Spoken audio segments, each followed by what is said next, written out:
everyone, and welcome to This Explainer. Today, we're diving deep into one of the absolute greatest masterpieces of classical Tamil literature, the Silappatikaram. Specifically, we're going to explore the very first book, the Puharkandam. This isn't just some old story. It's a sweeping, majestic epic of love, betrayal, societal expectations, and ultimately destiny. It's a tale that has literally captivated minds for centuries. So get ready, because we're about to be transported to an ancient world of unimaginable wealth and, quite frankly, catastrophic heartbreak. To really grasp the arc of these first 10 katais, or captors, we've structured our explainer into 5 key acts. We'll cover the merchant's golden union, Madhava's captivating debut, the Grand Indra Festival, songs of the seaside, and finally, premonitions and departure. Okay, let's anchor ourselves in the timeline before we jump in. We start off with Kovalan and Kannagi getting married at the young ages of 16 and 12. Then, years later, a 12-year-old artistic prodigy named Madhavi makes her royal debut. The narrative then expands to this massive 28-day festival that completely consumes the city, which is followed by a fateful twilight misunderstanding that basically ruptures all of their lives. And finally, the act closes at dawn as a really painful exodus begins. Let's dive right into Act 1, the merchant's golden union. The epic opens in the capital city of the early Chola kingdom, Kaveripumpattinam, though it's much better known as Puhar. In the Mangal of Althuparal, we meet Kannagi and Kovalan. They're the children of immensely wealthy Nagarathar merchant princes. Their story begins with an arranged marriage, and wow, it is celebrated with grand processions, white umbrellas, conches blowing. It's truly a royal affair. And for their early years together, they live a life of disciplined, quiet domestic bliss. Now, this brings us to the central duality of our female leads, which is absolutely crucial to understand. On one side, we have Kannagi. She embodies the ancient concept of karpu, which means profound marital devotion, silent endurance, and total dedication to the domestic sphere. But standing in stark contrast is the character we're about to meet, Madhavi. She represents artistic mastery, immense public adulation, and worldly allure. These two women essentially act as opposing gravitational forces, pulling at Kovalan throughout the entire epic. Moving on to Act 2, Madhavi's captivating debut. Enter Madhavi, and she isn't just a talented performer. According to the text, she's descended from a mythical lineage, tracing all the way back to the celestial nymph Urvasi. Madhavi has undergone 7 grueling years of training. She's mastered both the indigenous Desi and the orthodox Marga dance schools. When she finally makes her debut before the Chola king, it is mesmerizing. She proves her absolute mastery over the 64 classical arts. The king is so impressed by her breathtaking debut that he honors her with a secret green leaf garland and a royal title. But here's the twist. This garland is then offered up for sale to the public. And the price? An astronomical 1,008 gold kalanjus. That is a price tag specifically designed to separate the merely wealthy from the dangerously obsessed. And guess who pays this staggering fortune? Kovalan. By purchasing that garland, Kovalan gains entry into Madhavi's bridal chamber. The epic notes that he was so completely captivated by her charms that he entirely forgot his unsullied home and his devoted, silent wife. He literally moves in with Madhavi. And over the ensuing years, he absolutely drains his vast ancestral wealth, just showering it upon her. Now we shift to Act 3, the Grand Indra Festival.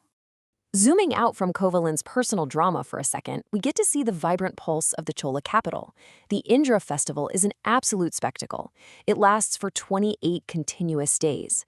It's a time of immense religious harmony where temples for Shiva, Vishnu, and Murugan all thrive side by side. But narratively speaking, the sheer scale and sensory overload of this grand festival actually serve as a brilliant mirror to Kovalan's own external distractions and chaotic desires.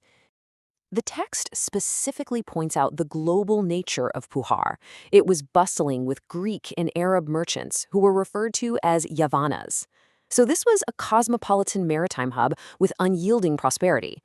And the fact that Kovalan manages to squander his immense fortune in a city that is literally overflowing with wealth, it really highlights the sheer magnitude of his obsession. Which brings us to Act 4, Songs of the Seaside. As the festival spills out onto the beaches, Kovalan and Madhavi are resting by the sea. Madhavi takes out her yaj, which is this exquisite seaside lute, and begins to play. They start exchanging improvised songs. It's this beautiful, intimate moment, showcasing their shared artistic brilliance. Really, it's a playful battle of musical wits between two lovers just wrapped in the sea breeze. But then, this artistic game goes horribly, horribly wrong. Kovalan sings a poem about a woman hurting her lover. Madhavi, thinking she's just playfully matching his theme, sings about a man betraying his lover, and Kovalan's fragile ego just snaps. He completely misinterprets her artistic expression as a literal confession of unfaithfulness. It's a tragic reminder of how quickly the human ego can twist innocent art into a perceived attack. The very artistic mastery that united them in the first place causes a fatal misunderstanding, and Kovalan abruptly abandons her. And that leads us into our final act, Act 5, Premonitions and Departure. As the day transitions into evening, the mood turns incredibly somber. While the rest of the city is engaging in twilight celebrations under the silvery moon, we see the devastating impact of this rift. Madhavi is left alone in sorrowful renunciation on her moonlit terrace. Meanwhile, Kovalan, who is now stripped of both his lover and his vast wealth, just walks away in utter shame. So where does he go? He returns to Kannagi.